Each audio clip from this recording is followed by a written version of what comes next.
Graciela llevaba horas tallando ropa ajena en una vieja batea de madera.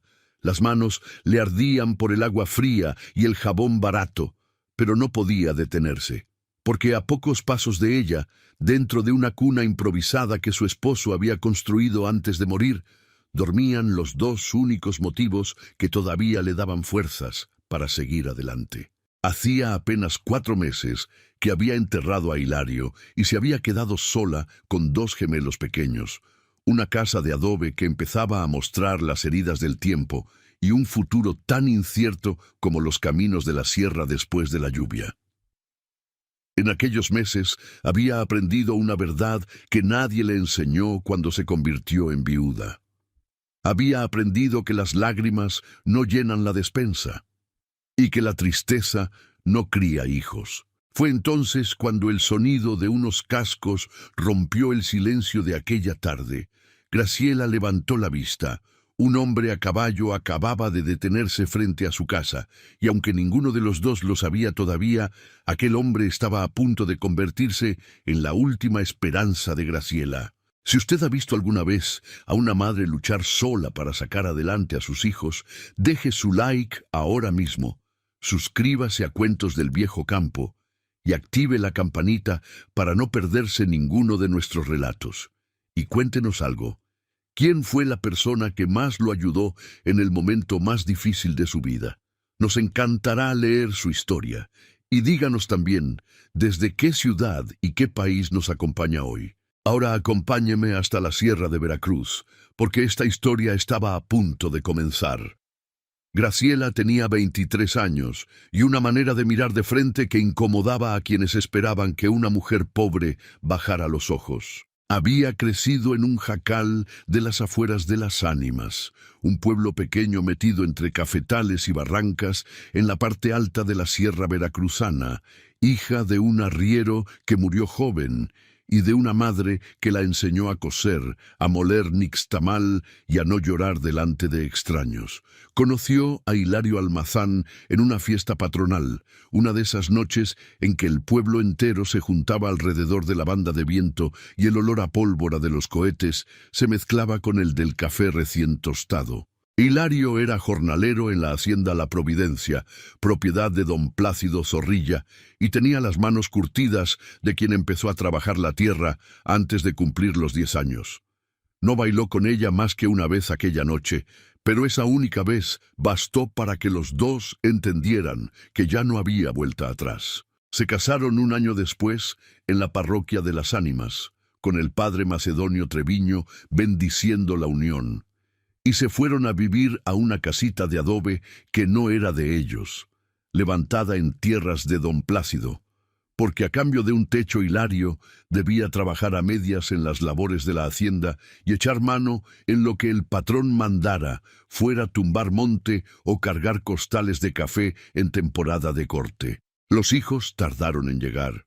Hubo 2 pérdidas antes, 2 veces en que Graciela sintió que el cuerpo le fallaba justo cuando empezaba a permitirse soñar, y 2 veces en que tuvo que aprender a guardar ese dolor en algún cajón cerrado del pecho para seguir moliendo maíz al día siguiente como si nada.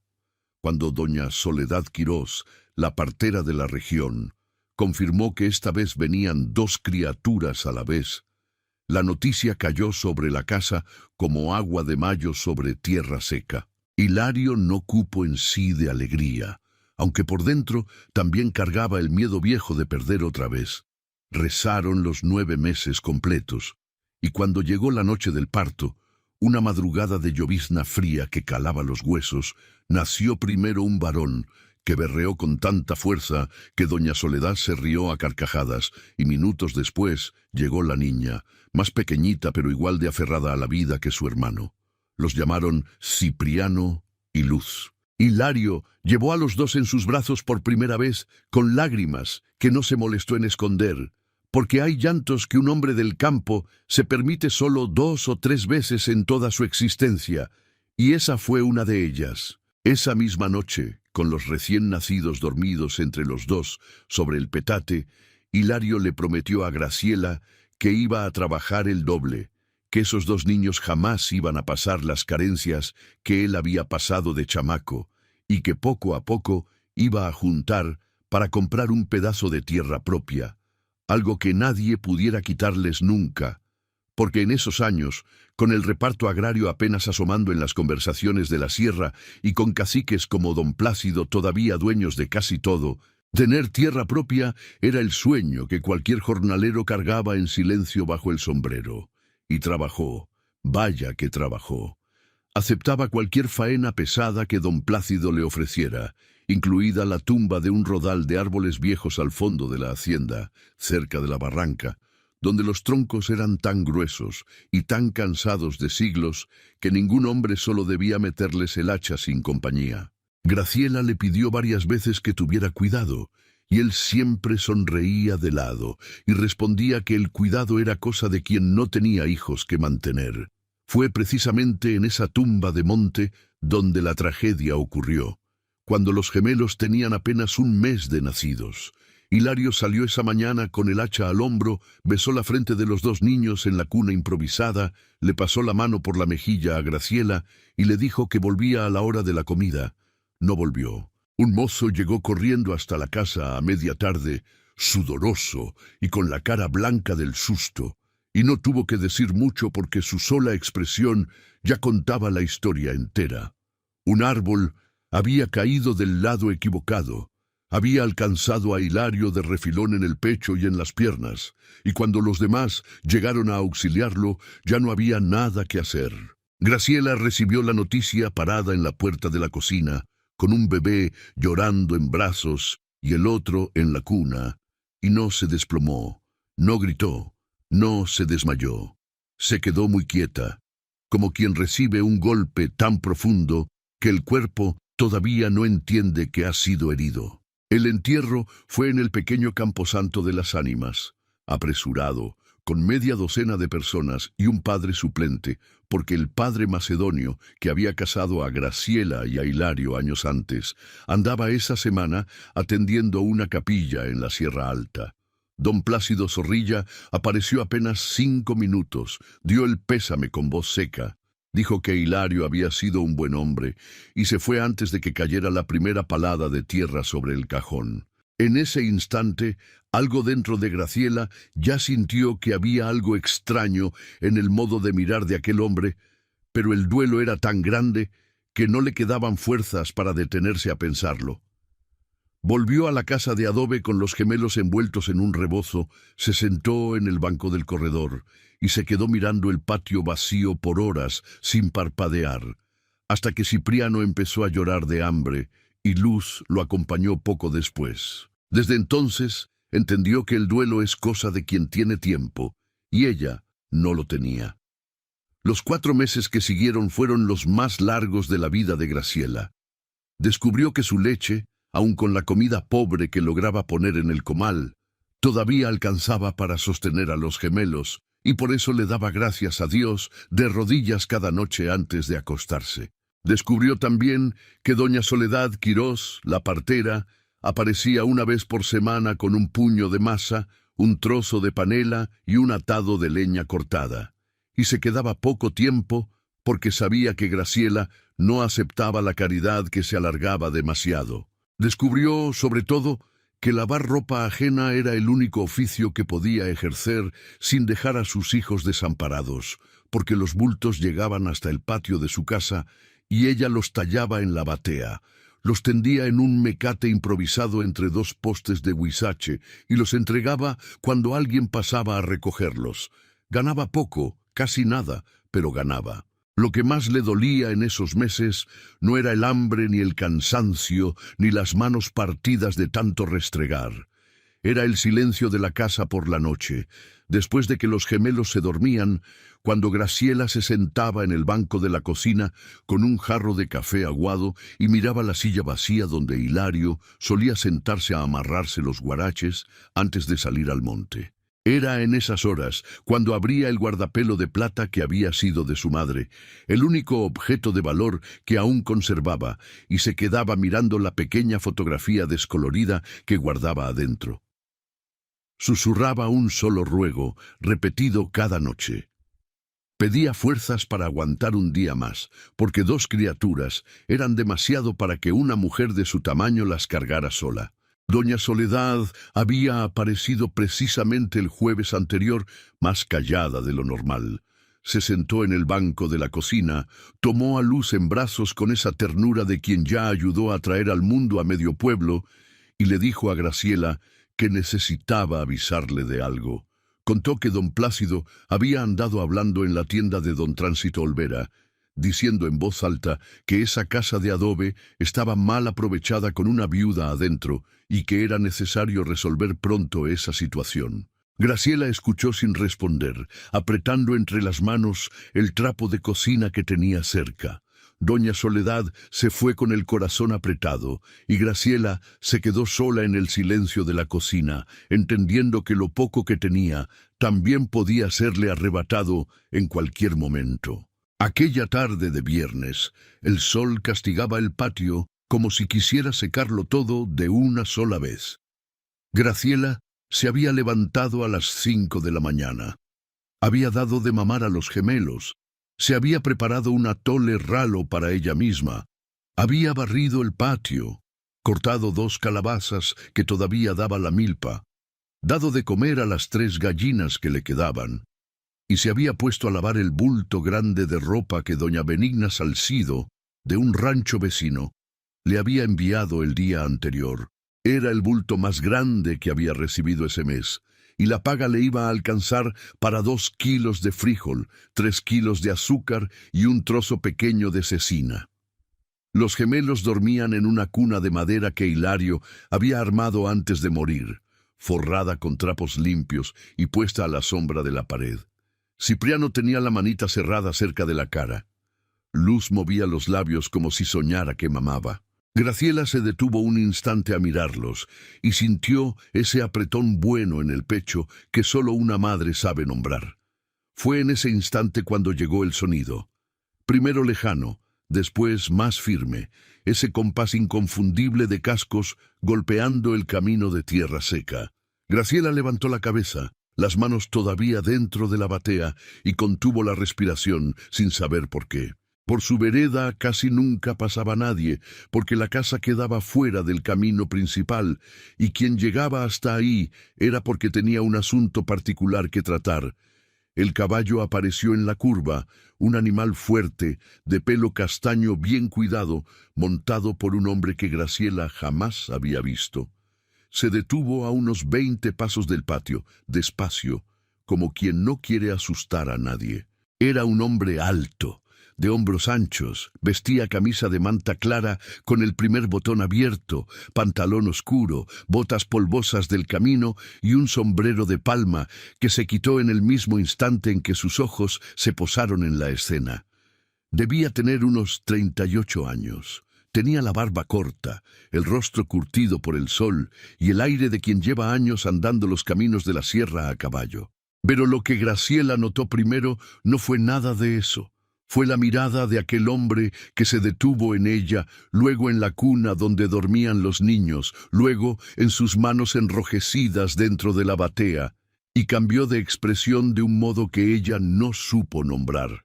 No era lástima, ni curiosidad, ni mala intención. Era algo más hondo, como si hubiera encontrado en aquel camino algo que no esperaba hallar, y el mundo entero le hubiera dado un pequeño giro en el eje sin pedirle permiso. Aurelio Casares desmontó despacio, con esa calma del hombre que aprendió temprano que un movimiento brusco asusta tanto a los animales como a la gente. Amarró las riendas a una rama baja de un guayabo que crecía cerca de la cerca caída y caminó unos pasos hacia el patio, deteniéndose a una distancia respetuosa. Se quitó el sombrero y lo sostuvo a la altura del pecho, como quien saluda a la entrada de la iglesia, y solo entonces abrió la boca para hablar. Pidió disculpas por molestar. Dijo que venía por el camino viejo rumbo al pueblo de Cuesta Alta y que la garganta llevaba horas seca. Preguntó si ella podía regalarle un jarro de agua antes de seguir camino. Graciela se secó las manos en el delantal manchado. Midió al hombre con esa mirada de quien aprendió a desconfiar de todo desconocido. pero no encontró en él nada que justificara el miedo. Respondió con voz firme que agua sí tenía, que esperara mientras iba por ella. Entró a la cocina sin prisa, sin desesperación, sin esa prisa torpe de quien quiere agradar, y volvió con un jarro de barro lleno del agua fresca del tinajero, esa agua que el barro deja casi helada incluso en los días más calurosos. Le tendió el jarro desde lejos, sin acercarse demasiado, y se quedó de pie con las manos cruzadas frente al cuerpo.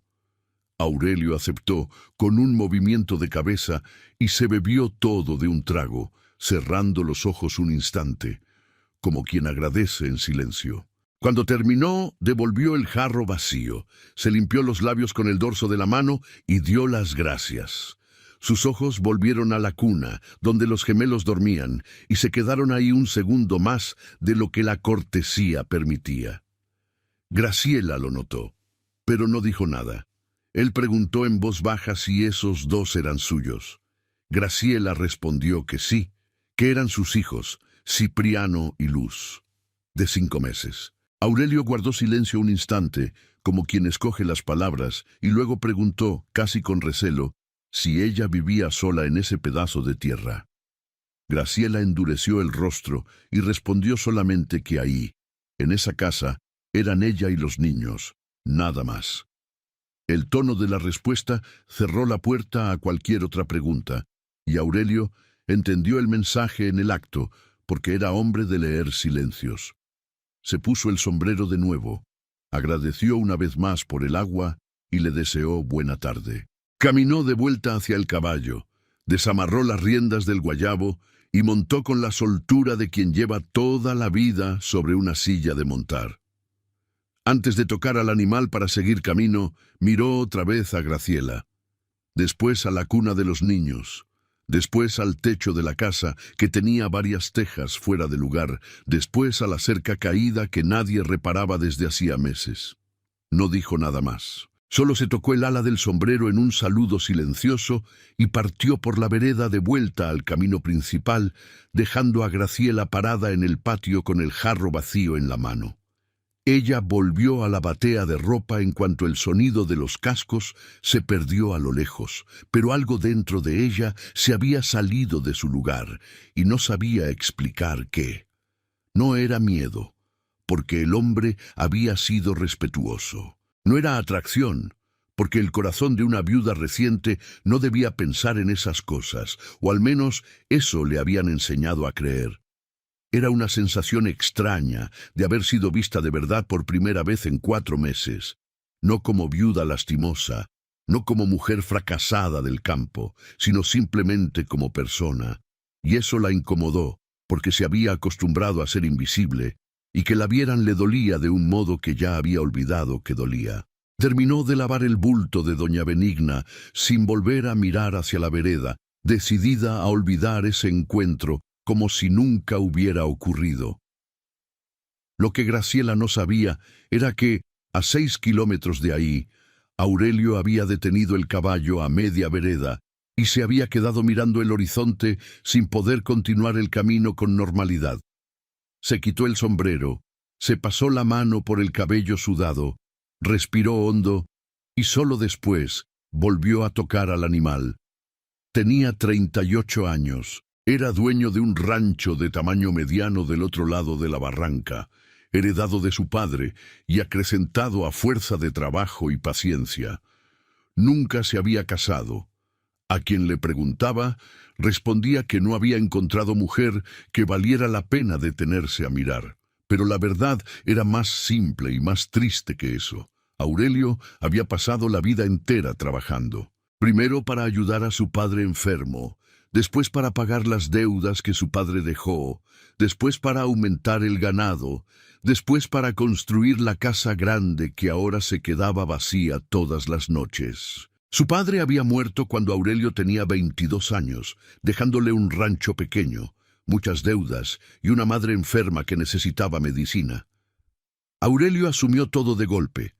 Trabajó 2 turnos al día durante años, pagó lo que su padre debía, Cuidó a su madre hasta que ella partió 7 años después, y desde entonces se dedicó a hacer crecer aquel pedazo de tierra.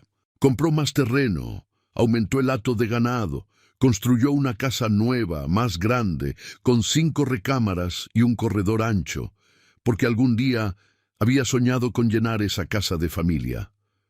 Pero los años pasaron, y los amigos de la infancia se habían casado uno por uno, habían formado familia, habían llenado sus casas de hijos, y Aurelio se había quedado atrás sin darse cuenta, porque siempre creía que había una cosa más por resolver antes de pensar en sí mismo.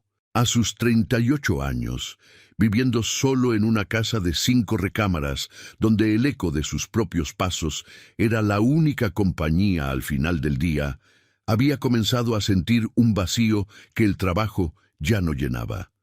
Viajaba mucho comprando y vendiendo ganado en ferias de otras regiones, porque el movimiento era el único remedio que conocía contra el silencio. Fue en uno de esos viajes cuando su caballo tomó un atajo por el camino viejo, y así terminó deteniéndose frente a una casa de adobe donde una mujer lavaba ropa con 2 niños dormidos al lado.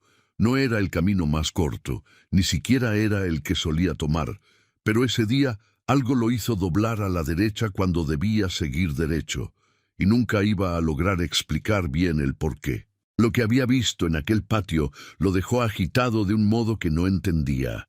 No era belleza, porque Graciela no estaba arreglada para ser vista. No era lástima, porque su padre le había enseñado que la lástima es sentimiento de quien mira desde arriba. Era algo más raro, algo que había reconocido en la firmeza con la que ella sostuvo el jarro, en el modo en que lo miró sin desviar los ojos, en el cansancio marcado en el rostro de una mujer joven que aún así no pedía auxilio.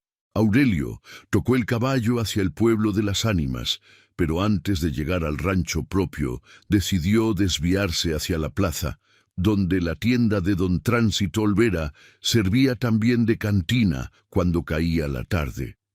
No era costumbre suya entrar ahí más que para comprar lo necesario, pero esa noche necesitaba algo que ningún costal de maíz podía darle. Necesitaba entender quién era esa mujer antes de seguir alimentando una curiosidad que ya empezaba a parecerle peligrosa. Pidió un café de olla y se sentó en una mesa de la esquina, donde la luz del quinqué apenas alcanzaba, y esperó con la paciencia de quien sabe que la información llega sola cuando uno no la persigue. Don Tránsito, hombre de bigote canoso y memoria de pueblo entero, que había heredado la tienda de su propio padre y que recordaba todavía, con una mezcla de orgullo y tristeza, los años en que las tropas pasaban por la sierra pidiendo maíz y caballos, sin preguntar si quedaba algo para los que se quedaban, terminó acercándose con la jarra en la mano. Y Aurelio, sin levantar mucho la voz, dejó caer la pregunta como quien tira una piedra al río, solo para ver el círculo que hace. Preguntó, con el tono más distraído que pudo fingir, si conocía a una mujer que vivía en una casa de adobe pasando el arroyo de los Tepozanes con 2 criaturas pequeñas. Don Tránsito soltó un suspiro largo, de esos que en la sierra significan que viene una historia triste, y se sentó sin que nadie lo invitara. Contó que esa era Graciela, viuda de Hilario Almazán desde hacía 4 meses, jornalero que había trabajado de a medias en las tierras de don Plácido Zorrilla, y que había muerto cuando un árbol mal cortado lo había alcanzado de lleno mientras tumbaba monte para la hacienda La Providencia. Dijo que el pueblo entero sentía lástima por la muchacha, pero que la lástima en la sierra no llena costal ni paga renta, y que nadie había movido un dedo más allá de un poco de atole o de tortillas regaladas de cuando en cuando. Bajó más la voz y añadió que don Plácido había empezado a comentar en la tienda misma, frente a quien quisiera oír, que esa casa estaba mal aprovechada con una viuda sola adentro, y que ya era hora de resolver el asunto. Aurelio escuchó todo con el café enfriándose entre las manos, sintiendo que algo se le apretaba en el pecho, que no era exactamente coraje todavía, pero que iba camino de convertirse en eso. Preguntó, ya sin disimular tanto el interés, si era la primera vez que don Plácido hacía algo así con una viuda de sus jornaleros. Don Tránsito se quedó callado un momento, midiendo si convenía hablar de más, y luego dijo, casi en susurro, que no era la primera vez, que él mismo recordaba al menos otras 2 mujeres que habían perdido sus tierras de la misma manera en los últimos años, siempre con una deuda que aparecía de la nada justo después del entierro del marido.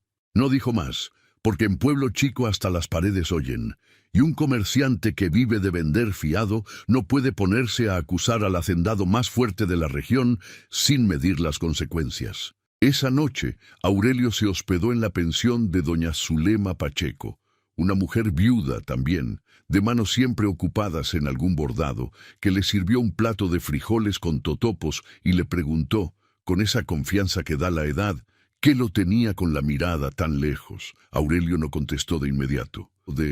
Se quedó viendo el techo de vigas de la pensión, escuchando el canto lejano de un tecolote en algún árbol del corral, y pensó en su madre, en cómo ella, en los últimos años de su vida, repetía que mujer sola con hijos en el campo era la criatura más desamparada de la tierra.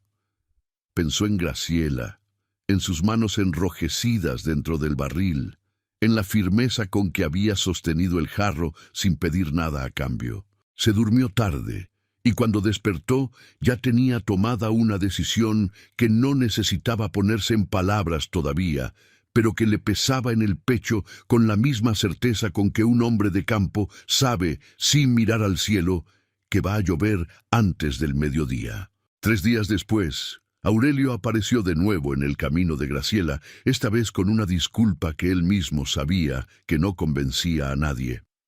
Dijo que había olvidado la cantimplora la vez anterior y que como pasaba de nuevo por el rumbo, había recordado pedir otro poco de esa agua fresca del cántaro de barro. Graciela lo miró con una desconfianza que se acercaba al enojo, porque sabía bien que ningún hombre se desvía 3 leguas del camino por una cantimplora que ni siquiera llevaba consigo. Pero no dijo nada. Llenó el jarro de nuevo, lo entregó con el mismo cuidado de mantener la distancia, y esperó en silencio a que él bebiera. Esta vez Aurelio se tardó más, bebió más despacio, y cuando terminó, en lugar de despedirse, levantó la mirada hacia el techo de la casa y comentó que esas tejas sueltas iban a dar trabajo en la próxima tormenta de la sierra. Graciela respondió, seca, que lo resolvería cuando pudiera. Y Aurelio entendió, mirándole las manos agrietadas, el barril de ropa a medio lavar, el cajón con los niños dormidos, que aquella mujer jamás iba a pedirle nada a nadie, aunque la casa se le viniera encima con todo y familia adentro. Entonces hizo lo que el instinto le ordenaba. Dijo, con voz tranquila, que tenía la tarde libre, que llevaba herramienta en la silla, que no iba a aceptar ningún pago, que solo quería subir al techo y acomodar esas tejas, porque no iba a poder dormir tranquilo, sabiendo que una casa con 2 criaturas adentro podía convertirse en jacal abierto al cielo con la primera tormenta. Graciela abrió la boca para negarse, pero algo en el modo en que él lo dijo la hizo tragarse la palabra antes de que saliera. Se quedó callada un instante, miró a los niños en el cajón, miró el cielo que ya mostraba nubes cargadas hacia el lado de la sierra, y entendió que el orgullo, a veces, es un lujo que madre sola no puede pagarse. Asintió con un movimiento casi imperceptible, y Aurelio entendió que con eso bastaba. Trabajó más de 1 hora bajo el sol fuerte, sin quejarse, sin pedir agua, sin hacer plática. Graciela siguió lavando la tronza de ropa de doña Benigna Salcido, fingiendo que no miraba, aunque de cuando en cuando los ojos le subían de reojo hacia el tejado. Cuando terminó, Aurelio bajó con el rostro sudado, se puso la camisa, guardó la herramienta y le dijo que el techo aguantaría por lo menos los próximos meses. Ella le dio las gracias con voz baja, sin mirarlo de frente, y le ofreció lo poco que tenía de comer.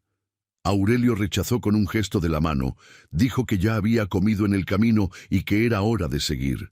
Montó, tocó el ala del sombrero y se fue por el mismo camino discreto por donde había llegado. En los días siguientes, Aurelio apareció 3 veces más, siempre con un pretexto distinto. Una vez fue para arreglar la cerca caída, diciendo que había visto un coyote rondando cerca y que cerca firme era la primera defensa de una casa aislada. Otra fue para llevar un costal pequeño de frijol y un trozo de queso de rancho, diciendo que había comprado de más en la tienda y que se iba a echar a perder si nadie lo aprovechaba. En la tercera llegó con 2 juguetes sencillos de madera que él mismo había lijado de noche, un caballito y una muñeca de tela que le había pedido coser a una mujer del rancho, porque se había acordado de los gemelos y pensó que les gustarían cuando crecieran un poco. Graciela aceptaba todo con el rostro cerrado y un gracias corto, pero por dentro algo iba cambiando que ella todavía no se permitía nombrar. Aurelio nunca intentó acercarse de más, nunca dijo palabra fuera de lugar, nunca la miró de un modo que pudiera incomodarla. Se quedaba afuera, trabajaba en lo que hiciera falta, tomaba el café cuando ella insistía en ofrecerlo y se iba. Pero los ojos de los dos siempre terminaban encontrándose en el cajón de los niños, y a veces Graciela lo descubría con una expresión suave en la cara, viendo a Cipriano mover las manitas mientras dormía. Y en esos momentos algo dentro de ella se entibiaba, porque entendía que aquel hombre no miraba a sus hijos como a extraños, sino como quien descubre algo hermoso que nunca había visto tan de cerca. El pueblo, sin embargo, empezó a hablar. Doña Carmela Ansúrez, esposa del herrero y la chismosa más dedicada de toda la región, fue la primera en notar que el hacendado solterón, Aurelio Casares, estaba apareciendo con demasiada frecuencia en el camino de la viuda de Hilario. Llevó la noticia a la tienda de don Tránsito, donde encontró público garantizado entre las 3 o 4 mujeres que andaban por ahí esa mañana comprando manteca y jabón de barra. En menos de una semana, el asunto recorrió todo el pueblo.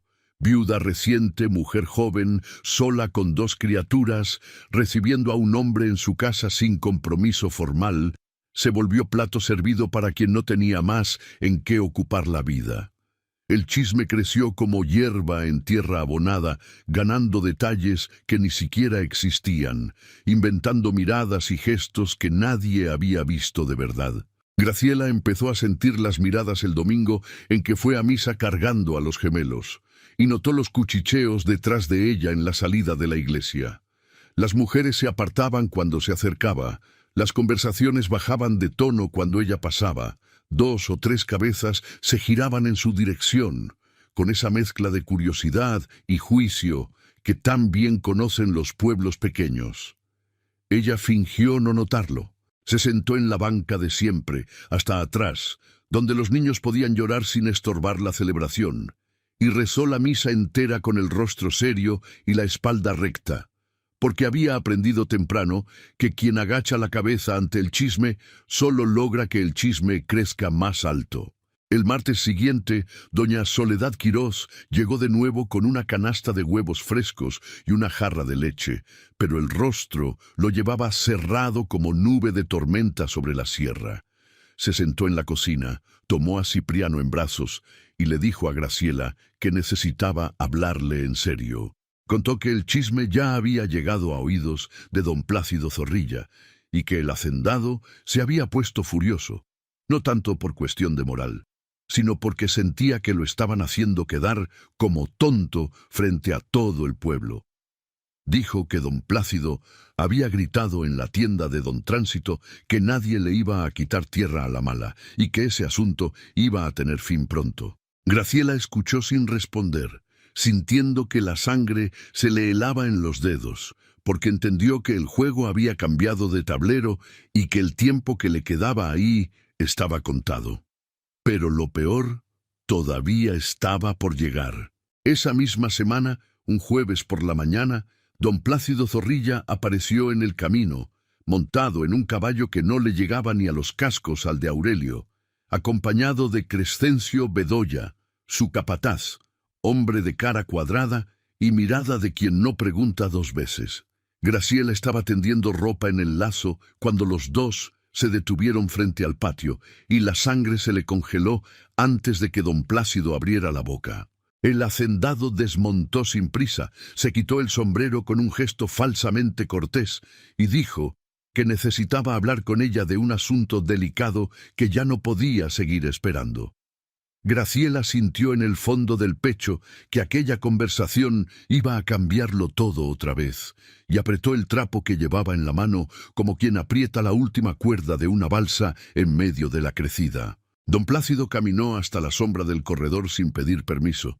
Se recostó en uno de los pilares de madera roída por la humedad y empezó a hablar con esa voz mansa de quien ya ensayó cada palabra antes de salir de su casa. Dijo que había sentido mucho la muerte de Hilario, que el muchacho era trabajador, que iba a hacer falta en la hacienda y que por respeto al difunto había esperado esos 4 meses sin tocar el tema. Pero ahora, dijo, pasándose la mano por el bigote, era hora de poner las cuentas en orden. Contó que Hilario había pedido dinero prestado meses antes de que nacieran los gemelos, para comprar el ajuar de las criaturas y una medicina que Graciela había necesitado tomar durante el embarazo difícil. Graciela escuchó aquello con el corazón apretado, porque no recordaba ningún préstamo. Hilario siempre resolvía las cosas con su propio sudor. Nunca le había gustado deberle nada a nadie. Y en los últimos meses antes de morir hasta había comentado que estaba juntando un ahorro pequeño en una bolsita de tela bajo el colchón. Pero don Plácido siguió hablando. Sacó del chaleco un papel amarillento, lleno de números escritos a mano, y dijo que Hilario había firmado un documento reconociendo la deuda. Extendió el papel para que Graciela lo viera, pero mantuvo los dedos firmes en la esquina como quien muestra sin entregar. Graciela miró rápido y vio ahí un garabato que de verdad parecía la letra de su marido, y sintió que el suelo empezaba a ceder bajo sus pies descalzos. El monto que don Plácido mencionó era absurdo. Era dinero que Hilario jamás habría pedido prestado para comprar ajuar. Era dinero que ninguna familia, como la suya, podría reunir trabajando 2 años derechos. Graciela intentó argumentar.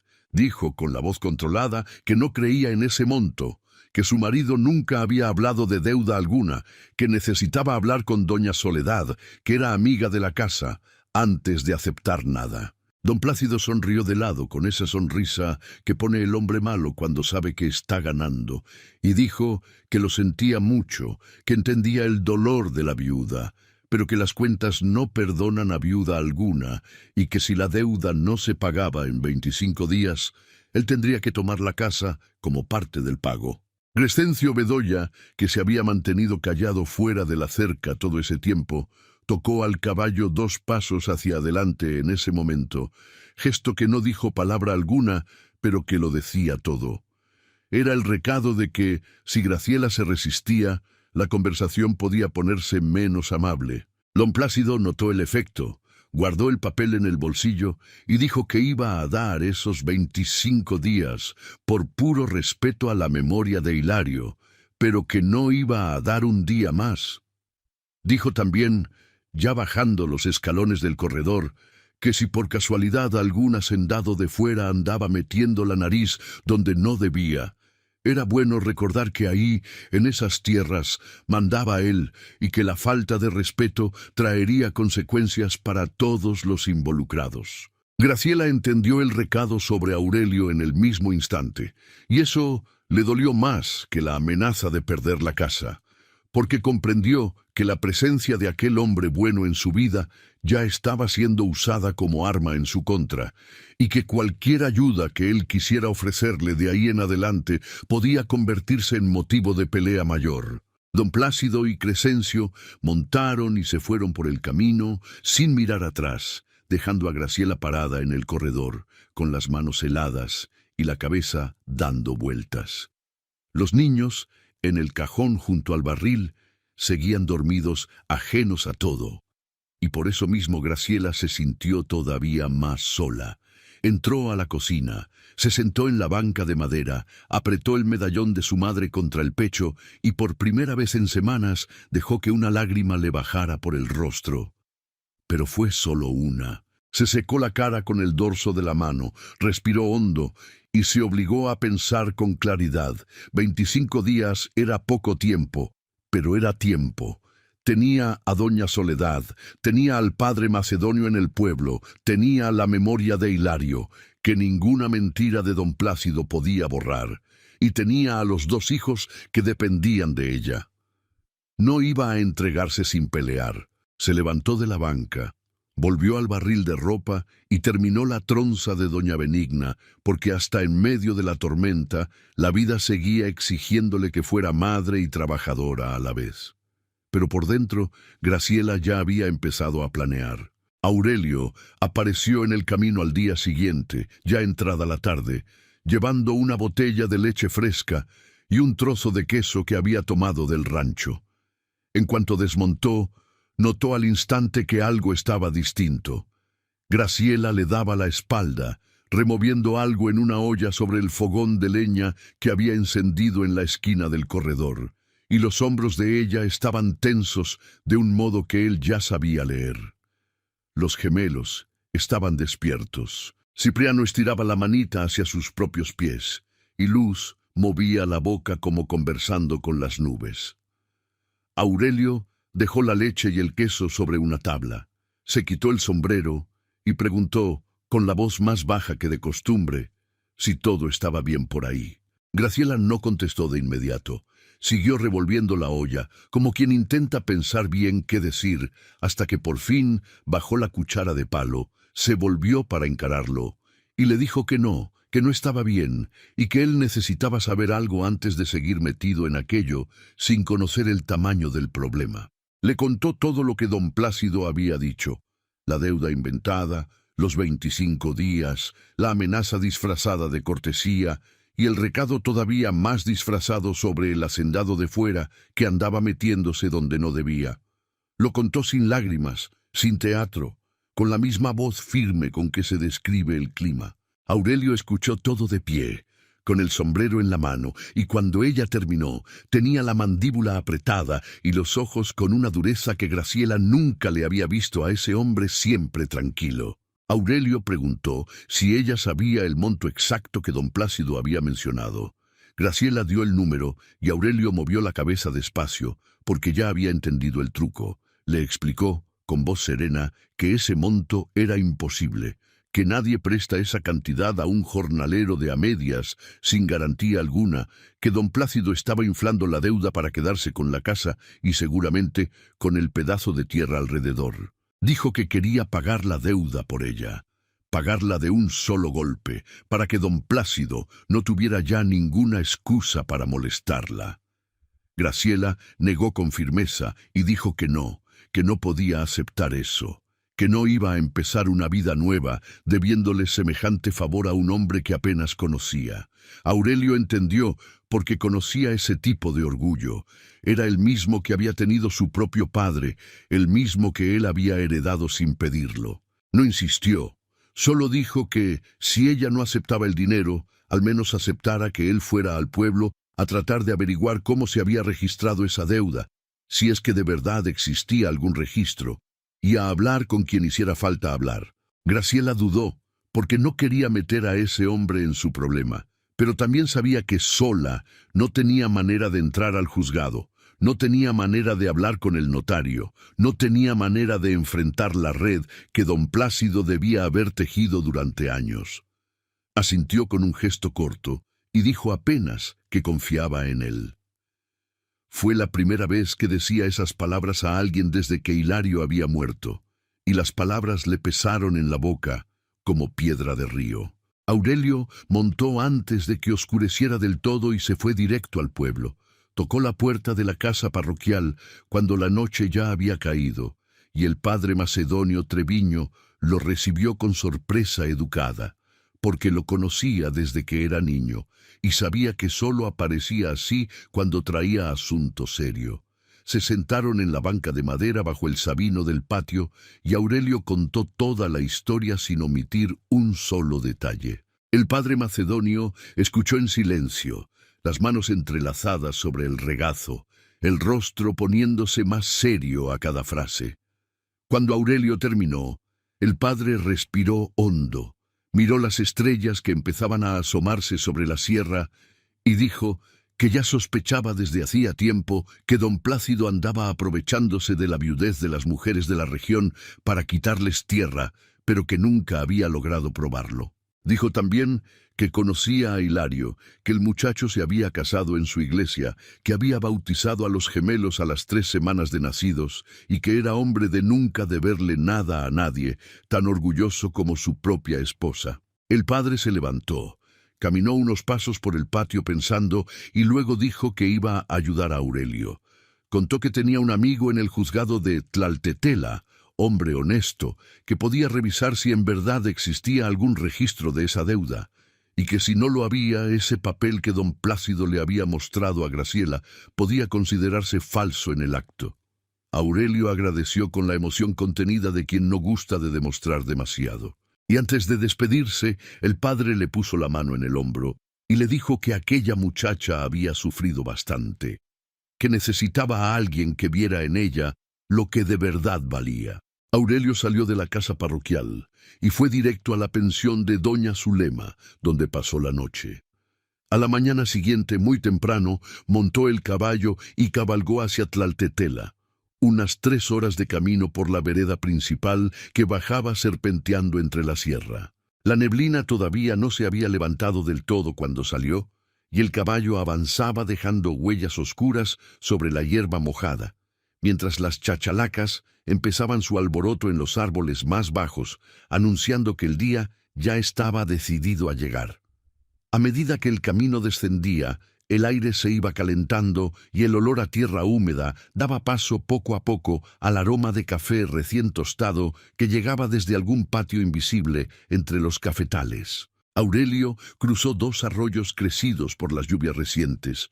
Pasó frente a una capilla de adobe donde una mujer mayor barría el atrio con una escoba de varas, y sintió, como tantas otras veces en esos caminos, que la sierra entera parecía sostener un secreto que sólo revelaba a quien tenía paciencia para cabalgarla despacio.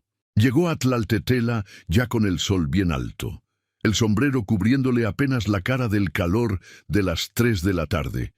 Y antes de buscar al notario, se detuvo un momento frente al mercado del pueblo, donde el bullicio de los vendedores de nopal y de pan de yema le recordó, sin que él lo buscara, que la vida seguía su curso ordinario en otras partes, ajena por completo a la tormenta que se estaba formando en su propio rumbo. Buscó al amigo del padre Macedonio, un notario viejo de barba blanca llamado don Calixto Ibarra. Le entregó un papel que el padre había escrito de su mano, y le pidió que revisara todos los registros de préstamos hechos por don Plácido Zorrilla en los últimos 12 meses. Don Calixto tardó varias horas en revisar los libros, y cuando volvió con la respuesta, la mirada ya lo decía todo antes de que abriera la boca. No había registro alguno a nombre de Hilario Almazán, ni por ese monto, ni por la mitad, ni por la 100ª parte. Pero eso no fue todo. Don Calixto le mostró a Aurelio que había otros 3 registros parecidos en el juzgado, todos de viudas recientes de la región de don Plácido, todas reclamando deudas que sus maridos fallecidos supuestamente habían dejado. 2 de esas mujeres ya habían entregado sus casas por desesperación. Una de ellas se había ido a vivir a la ciudad con una hermana, dejando atrás la tierra que su esposo había trabajado toda la vida. Aurelio sintió que algo se le revolvía adentro, una mezcla de coraje y vergüenza ajena, porque entendió que Graciela no era la primera y, si nadie hacía algo, tampoco iba a ser la última. Agradeció al notario, dejó una pequeña gratificación en monedas, a pesar de la negativa inicial del viejo, y montó de vuelta con la sangre hirviéndole en el pecho. A medio camino de regreso, Aurelio jaló las riendas y detuvo el caballo bajo un sabino enorme que daba sombra en un claro de la vereda, uno de esos árboles viejos que la gente de la sierra dice que han visto pasar más generaciones que cualquier hombre. Desmontó, se quitó el sombrero, se sentó sobre una raíz gruesa y se quedó viendo las pruebas que llevaba en el bolsillo, sin poder sacarse de la cabeza un pensamiento que llevaba horas martillándole por dentro. ¿Y si se equivocaba? Y si por culpa de aquella pelea que había decidido comprar, don Plácido hacía algo peor contra Graciela y contra los niños antes de que el juez o la iglesia pudieran actuar. Hombre herido en el orgullo es hombre peligroso. Y don Plácido era las dos cosas a la vez, herido y peligroso. Por primera vez, desde que había empezado a ayudar a aquella mujer, Aurelio sintió miedo de verdad, no por sí mismo, sino por ella. Pensó en darse por vencido. Pensó en volver a su rancho, del otro lado del arroyo, en dejar las pruebas con el padre macedonio, en pagar la deuda inventada de una vez por debajo del agua y terminar con todo sin confrontación, aunque eso significara perder dinero y darle la razón al hombre equivocado. Era la salida segura. Era la salida que protegía a Graciela de una represalia que podía ser peor que todo lo que ya había pasado. Se quedó sentado bajo el sabino un buen rato, pesando los caminos, sintiendo el peso de cada opción en la cabeza, como quien levanta dos costales de maíz en la balanza, uno en cada mano, tratando de adivinar cuál pesa más sin soltar ninguno. Pero entonces recordó la cara de Graciela aquel primer día, firme en la puerta de la cocina, entregando el jarro desde lejos, sin bajar los ojos. Recordó la mano de ella enrojecida dentro del barril de ropa.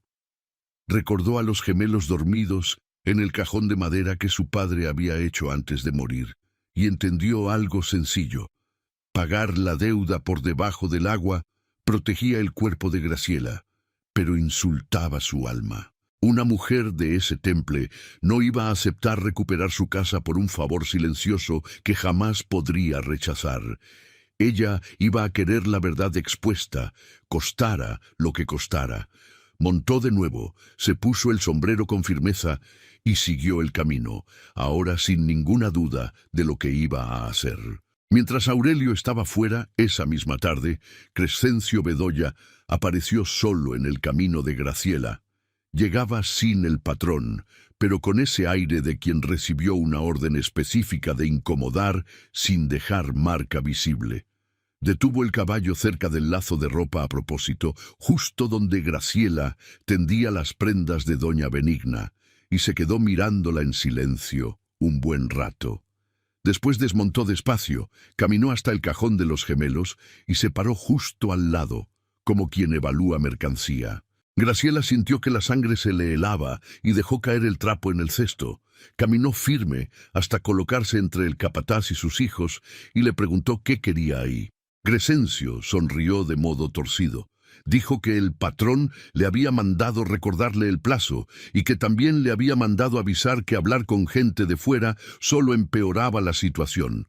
Graciela mantuvo la voz firme y dijo que el recado ya estaba dado, que podía irse. Crescencio dio un paso más adelante, miró a los gemelos dormidos y dijo con voz baja que criatura pequeña era cosa delicada, que cualquier descuido pasaba y que una madre sola debía pensarlo bien antes de buscarse enemistad con gente poderosa.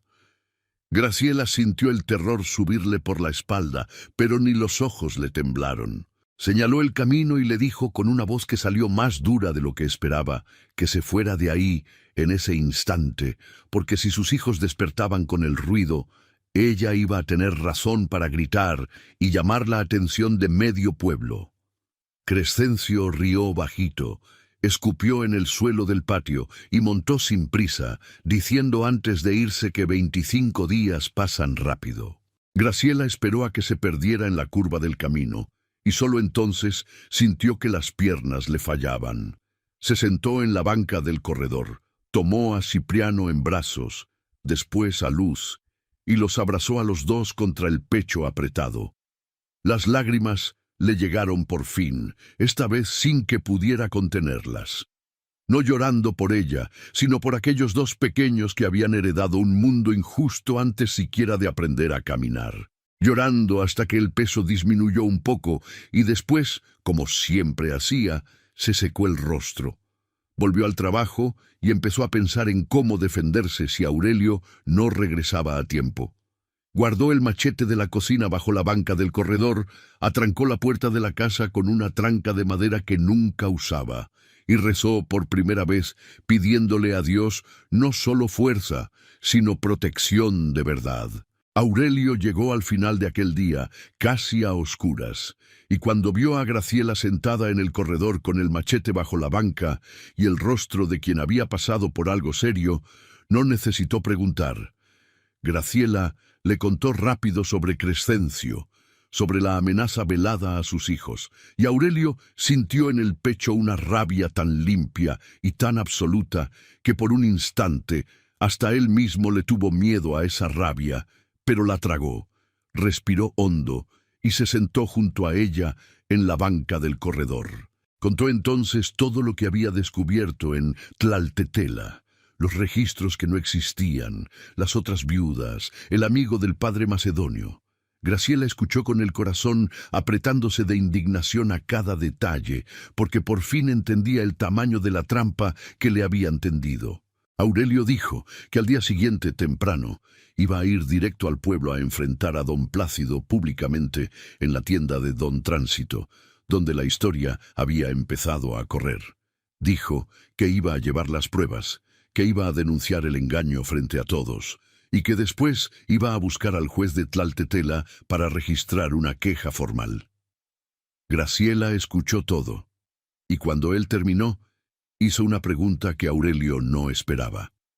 Preguntó por qué hacía todo eso. Preguntó por qué un hacendado que podía estar atendiendo su propia vida estaba arriesgando enemistad, dinero y hasta su seguridad para ayudar a una viuda desconocida y a dos criaturas que no eran nada de él.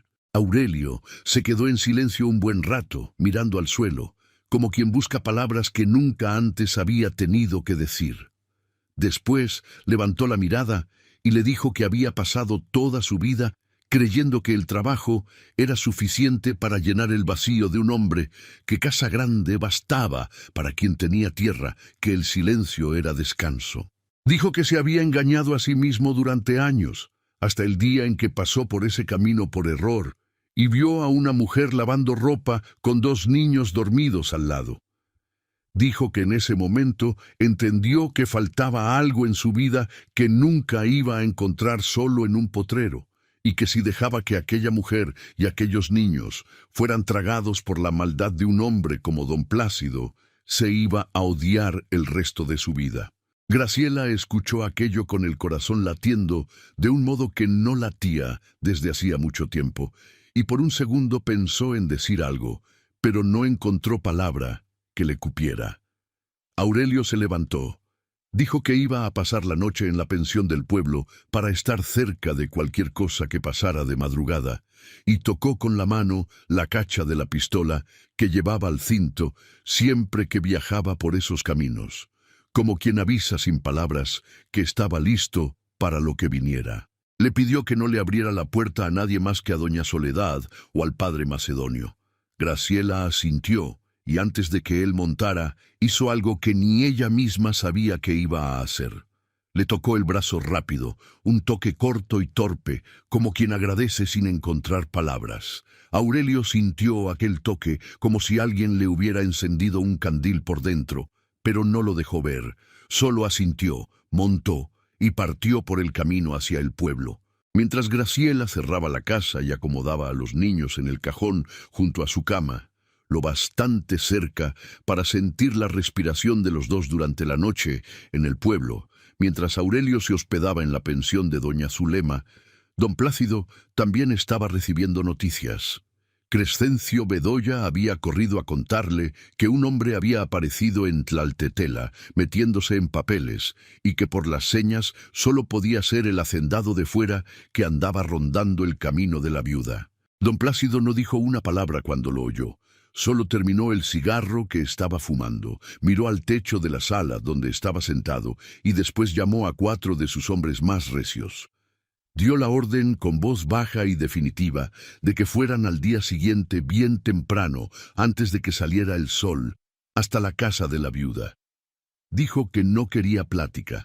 Quería la casa vacía antes del mediodía, costara lo que costara. Aurelio despertó antes del sol en la pensión, con esa sensación incómoda en el pecho que hombre de campo aprende a respetar, porque sabe que es aviso. No pudo quedarse en la cama ni un minuto más. Se vistió a oscuras, pagó el hospedaje dejando el dinero sobre la cómoda, sacó el caballo del establo, todavía con la estrella de la mañana brillando en el cielo, y salió por el camino a paso firme hacia donde vivía Graciela. Antes, sin embargo, pasó frente a la casa parroquial y tocó la puerta con urgencia hasta que el padre macedonio apareció en camisa de dormir y guaraches viejos. En pocas palabras, le contó que tenía un mal presentimiento y le pidió que fuera detrás lo antes posible, porque podía necesitar un testigo de respeto. En el mismo instante en que Aurelio tocaba el caballo en esa vereda oscura, 4 hombres a las órdenes de don Plácido ya estaban deteniéndose frente a la casa de adobe. Graciela oyó los caballos con ese sueño ligero de madre con hijos pequeños. Se levantó rápido, tomó el machete bajo la banca del corredor y se colocó en la puerta de la cocina antes siquiera de que los hombres desmontaran. Los gemelos seguían dormidos adentro, envueltos cada uno en su trapito, en el cajón junto a la cama. La madrugada todavía estaba azul oscura, con esa luz de plomo que llega antes del amanecer en la sierra, y el aire frío hacía que la respiración le saliera en vapor corto frente al rostro. El más viejo de los hombres, alto, con una cicatriz en la barbilla, desmontó primero y caminó hasta la cerca con paso de quien no esperaba resistencia. Le dijo a Graciela en voz alta que traía la orden de don Plácido de sacarla a ella y a las criaturas de la casa esa misma mañana sin discusión y que si ella colaboraba, nadie tenía que salir lastimado.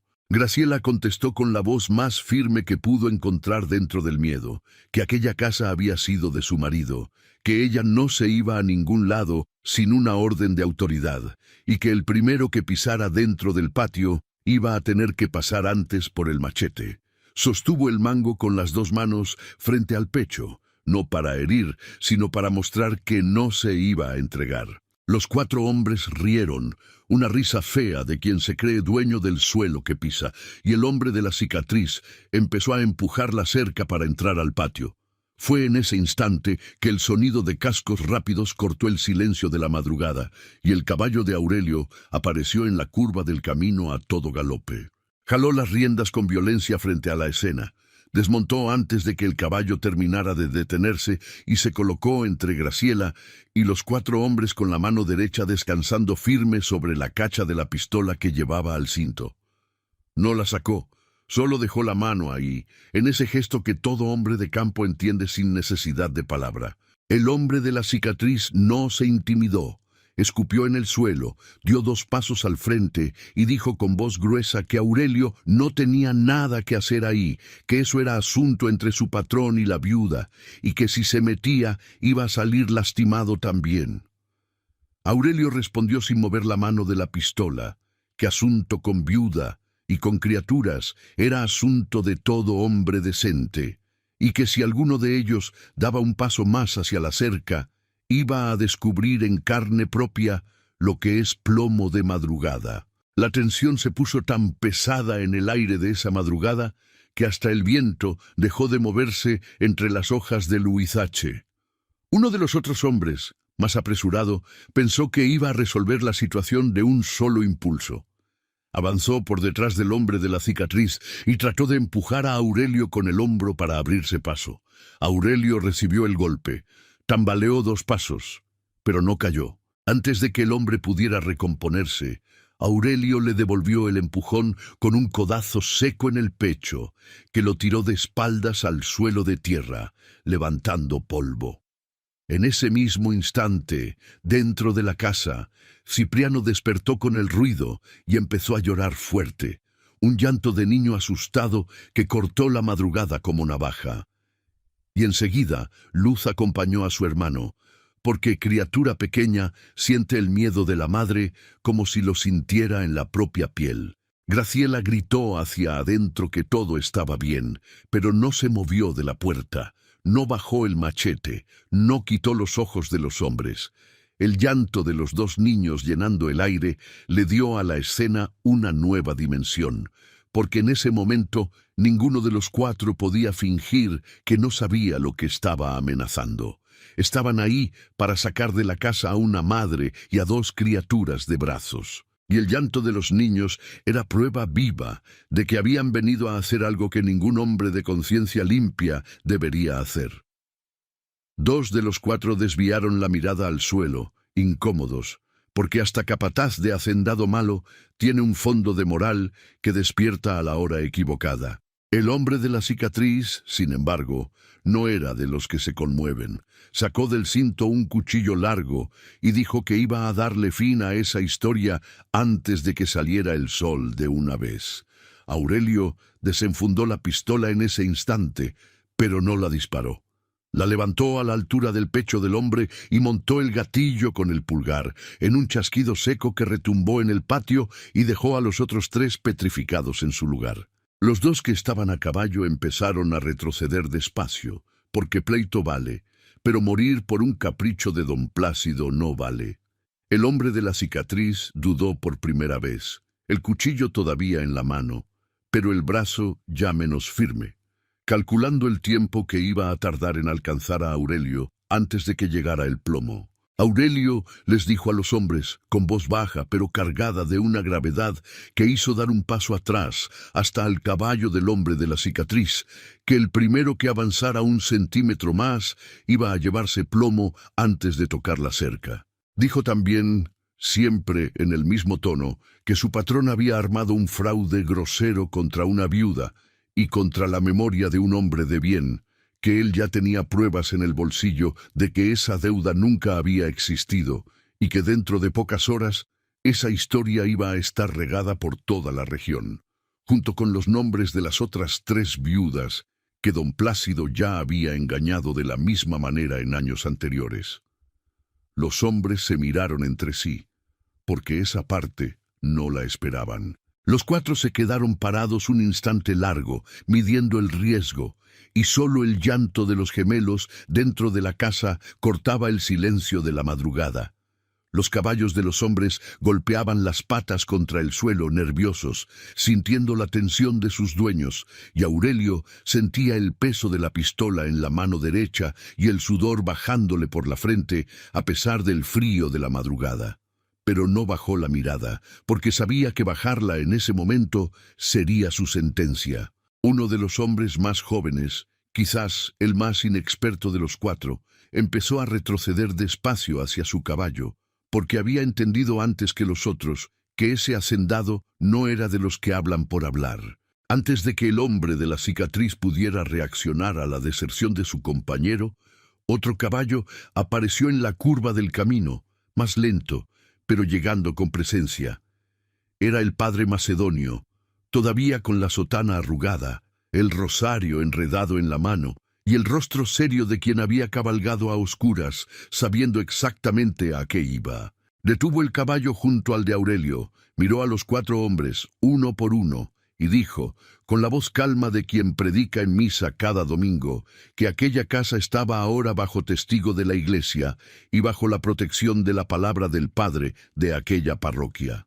Dijo también que si un solo cabello de aquella madre o de aquellos niños caía por su culpa, el sermón del domingo siguiente iba a estar dedicado entero a nombrar a cada uno de los involucrados, con apellido y con el nombre de la madre de cada uno.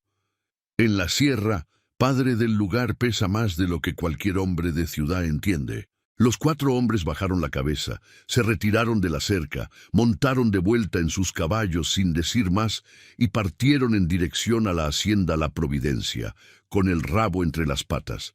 Aurelio guardó la pistola en el cinto solo cuando tuvo la certeza de que los caballos habían desaparecido en la curva del camino, y solo entonces las piernas le recordaron que estaban cansadas. Graciela apareció en la puerta de la cocina en ese momento con Cipriano en un brazo y Luz en el otro, ya más calmados, mirando hacia afuera con esa mirada de criatura que siente que pasó algo grande, pero no sabe qué.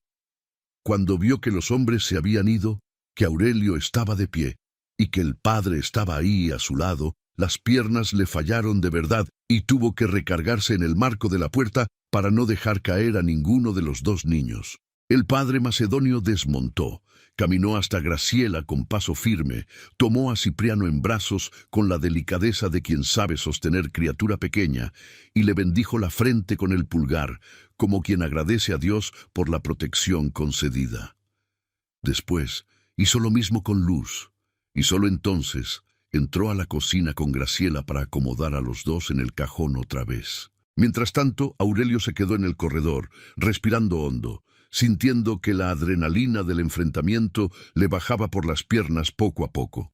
Miró la casa de adobe, miró el cajón de madera que había hecho Hilario antes de morir, miró el lazo con la ropa de doña Benigna todavía tendida, y tomó una decisión que llevaba semanas formándose dentro de él sin que se permitiera enfrentarla de frente.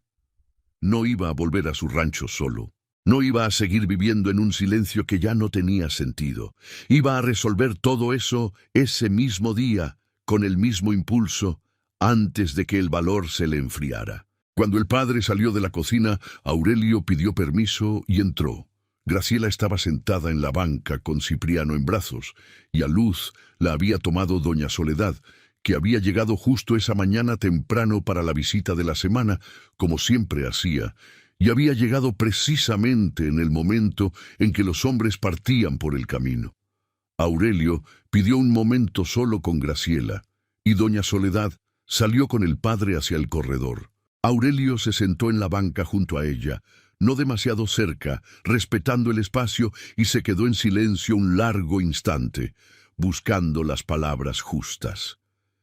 Después se quitó el sombrero, lo colocó sobre la rodilla, y le dijo a Graciela con esa voz que solo sale en momentos definitivos, que necesitaba decir algo que ya no le cabía en silencio. Dijo que había pasado 38 años creyendo que tenía toda una vida por delante para decidir las cosas importantes, y que esa mañana, viendo a 4 hombres listos para meter la mano dentro de esa casa, había entendido que toda una vida es plática de quien todavía no ha olido la propia mortalidad de cerca. Dijo que no iba a pedir su mano por lástima, ni por conveniencia, ni porque ella necesitara protección, porque eso sería insulto para una mujer como ella. Dijo que pedía porque lo había marcado aquella escena del primer día de un modo que ya no podía deshacer, y porque había entendido en su casa vacía, en su cama fría, en el silencio de su corredor, que lo que le faltaba en la vida eran exactamente ella y aquellos 2 niños. Le pidió que aceptara casarse con él. Dijo que no esperaba respuesta de inmediato, que entendía que el luto de Hilario todavía estaba fresco, que respetaba cada uno de los 4 meses que ella había pasado enfrentando al mundo sola, pero que quería que supiera su intención para que ninguna duda quedara flotando en el aire. Dijo también que, sin importar la respuesta, iba a resolver el asunto con don Plácido. Iba a comprar el pedazo de tierra donde estaba construida esa casa. Iba a pasar la escritura a nombre de ella y de los gemelos, para que nunca más nadie pudiera amenazarlos con quitarles el techo. Porque protección de verdad, dijo él, no es la que depende de un hombre, es la que está escrita en un papel con la firma de un juez. Graciela se quedó en silencio un buen rato, con Cipriano todavía dormido en brazos, y las lágrimas empezaron a bajarle por el rostro, sin que ella intentara contenerlas. No eran lágrimas de luto, ni de miedo. Eran de algo que ella creía que nunca más iba a sentir en la vida, que era la sensación de ser elegida por alguien.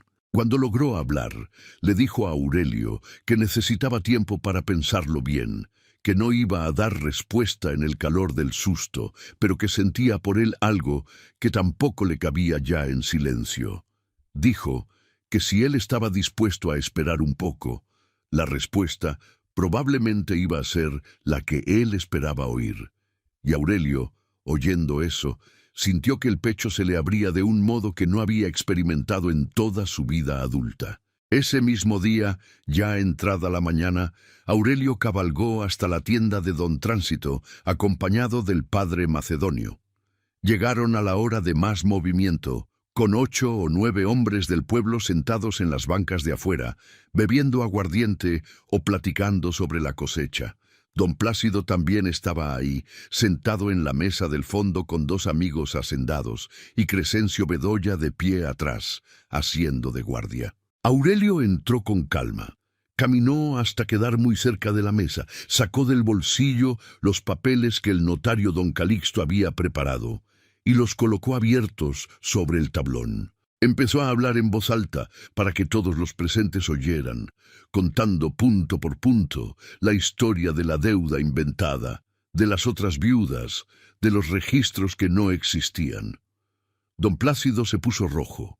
Intentó protestar, pero el padre macedonio se adelantó, confirmó con su propia palabra cada uno de los datos y dijo, en tono de quien no acepta réplica, que iba a llevar ese caso personalmente al obispo de la diócesis y al juez de la ciudad, si era necesario. Los hombres de la tienda se miraron entre sí en silencio, porque nadie esperaba ver eso suceder frente a sus ojos. Don Plácido era hombre respetado, mal querido por ahí desde hacía 20 años, y nadie había tenido nunca el valor de enfrentarlo en público.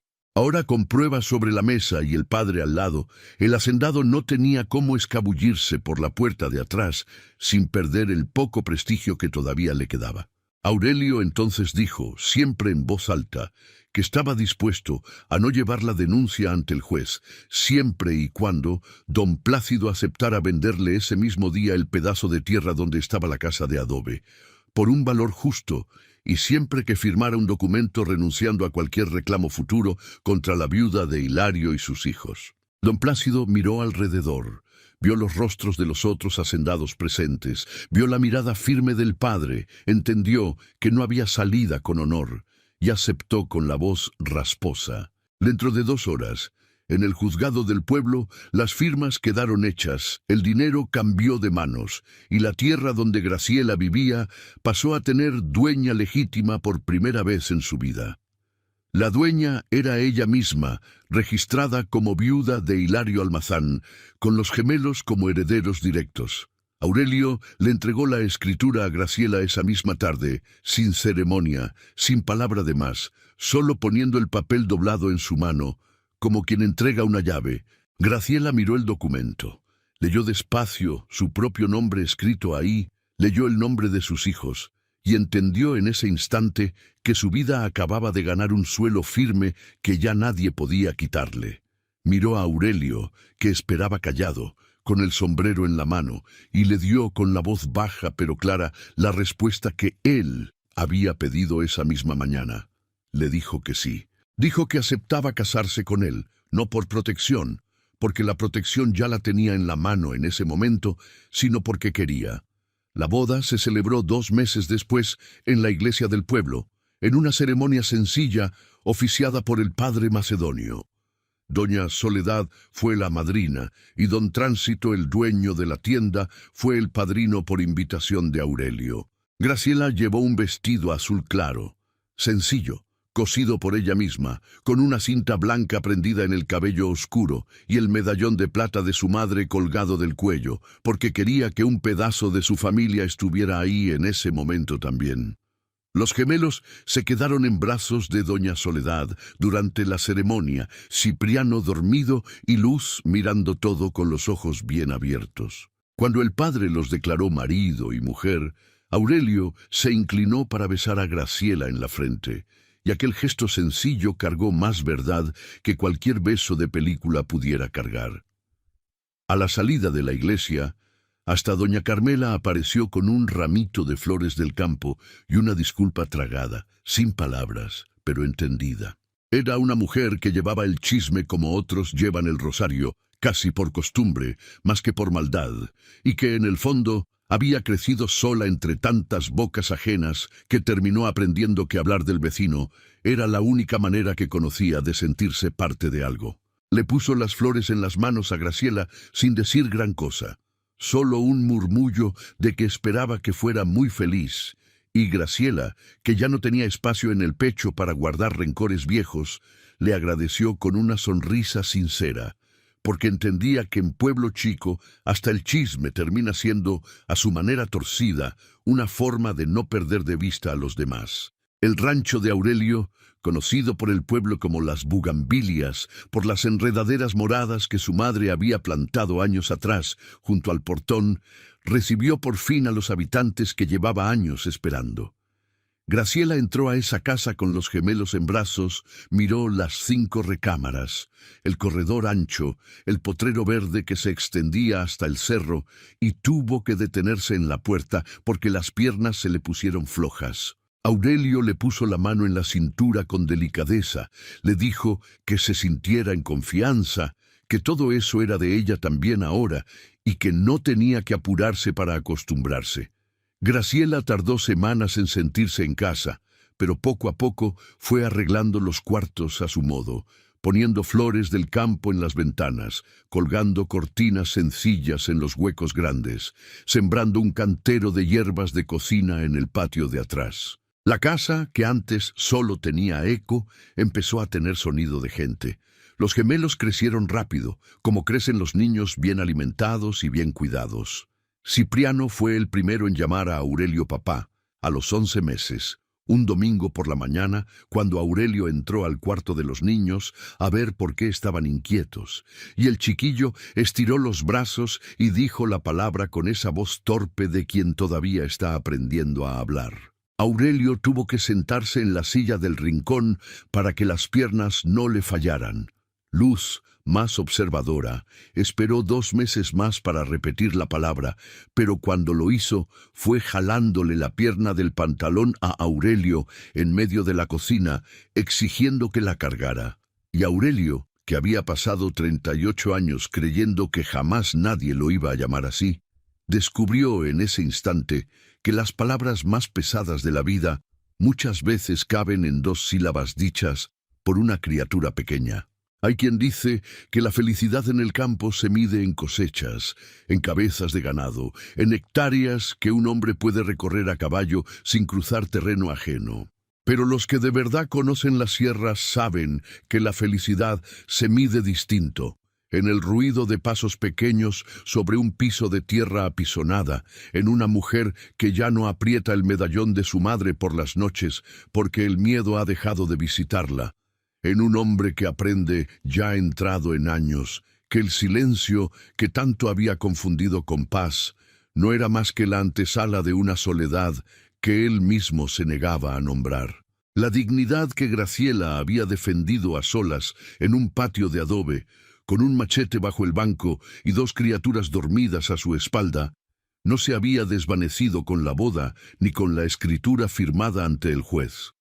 Se había transformado, eso sí, en algo más sereno, en la dignidad tranquila de quien ya no necesita probarle nada a nadie, ni siquiera a sí misma. 3 años después de la boda, Graciela dio a luz a un tercer hijo, un niño al que llamaron Eustaquio, en homenaje al padre de Aurelio.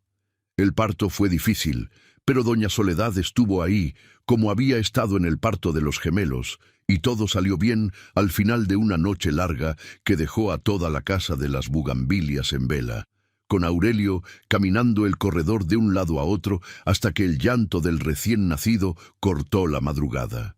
Cuando entró al cuarto a ver a su mujer y al hijo nuevo, encontró a los 3 recostados en la cama de fierro, Graciela agotada pero sonriendo, el bebé mamando, y Cipriano y Luz de pie junto a la cama, mirando al hermano con esa curiosidad enorme que solo tienen los niños pequeños. Aurelio se quedó parado en la puerta un instante, incapaz de moverse, y entendió que finalmente había construido aquello que siempre había creído que estaba construyendo a través de la tierra, del ganado, del trabajo. La familia era lo único que de verdad valía la pena. Los años pasaron como pasan en la sierra, marcados por las lluvias y por las cosechas, por las mayordomías del santo patrono y por el sonido de la campana de la iglesia llamando a misa cada domingo.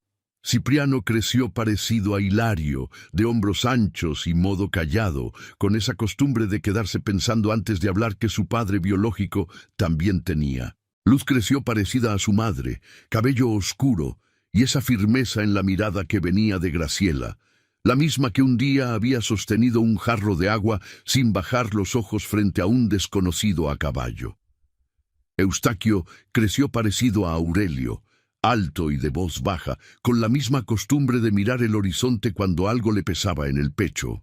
Ninguno de los tres olvidó jamás de dónde venía, porque Graciela se encargó de contarles, con calma y sin drama, la historia del padre biológico de los gemelos y la historia de cómo Aurelio había entrado en sus vidas una tarde de viernes pidiendo un jarro de agua. Los niños crecieron sabiendo que eran amados por elección, no por obligación, y eso los hizo personas más enteras que muchas otras. En cuanto a don Plácido Zorrilla, el destino siguió el camino que él mismo había sembrado a lo largo de los años. Después de aquella mañana en la tienda de don Tránsito, el nombre del hacendado empezó a pudrirse despacio en la boca del pueblo. Otras 3 viudas que había engañado buscaron al padre Macedonio en cuanto se enteraron de la historia de Graciela, y con la ayuda del juez de Tlaltetela lograron recuperar al menos parte de lo que les habían quitado. Una de ellas, que había emigrado a la ciudad con una hermana, hasta volvió al pueblo años después, ya con sus propios hijos crecidos, solo para plantar un árbol de mezquite en el pedazo de tierra que finalmente le habían devuelto, diciendo que quería que algo verde naciera de tanto tiempo perdido. Don Plácido perdió la mayor parte de la reputación que había construido a mano dura, y sin reputación en la sierra, ningún hombre se sostiene mucho tiempo. Los hacendados amigos, que antes lo respetaban por miedo, empezaron a evitar su mesa en las ferias de ganado. Crescencio Bedoya abandonó la hacienda menos de un año después, porque entendió que el barco se hundía y que quedarse cerca solo iba a mancharle el nombre también a él. Don Plácido se quedó cada vez más solo en la casa grande de la Providencia, que había levantado con dinero mal habido, amargado, bebiendo aguardiente solo en las noches largas de la sierra. Murió algunos años después de una enfermedad que el pueblo dijo que era del hígado, pero que Graciela, cuando lo supo, comentó en voz baja que era del pecho, porque hombre que guarda maldad termina siendo comido por ella desde dentro. El entierro tuvo solo 3 personas. Ninguna de ellas lloró, y la hacienda quedó dividida entre sobrinos lejanos que ni siquiera conocían bien aquellas tierras. Una tarde de domingo, muchos años después, Aurelio, ya con canas en las sienes, y Graciela, ya con las primeras líneas finas alrededor de los ojos, se sentaron en el corredor de la casa grande, tomando café de olla, como siempre hacían al caer la tarde. Los gemelos ya estaban grandes, ayudando a Aurelio en las labores del rancho, y el pequeño Eustaquio corría por el patio detrás de una gallina necia que se negaba a dejarse agarrar. Graciela recostó la cabeza en el hombro de su marido, miró el cerro verde que quedaba detrás de la casa y dijo en voz baja que a veces todavía pensaba en aquella tarde en que oyó los cascos del caballo en el camino y creyó que llegaba un problema más. Aurelio rió bajito, le apretó la mano y respondió que él había pensado lo mismo cuando vio el techo agujerado de la casa de adobe. Los dos se quedaron en silencio un largo momento, mirando el sol bajar detrás del cerro, pintando el cielo de naranja y rosa. Aurelio pensó en todo lo que había sido, en el camino que había tomado por error, en la mujer que lo había recibido con firmeza en lugar de súplica, en los niños que se habían vuelto suyos sin pedirle permiso a la sangre, en la casa grande que finalmente tenía el sonido que siempre debió haber tenido.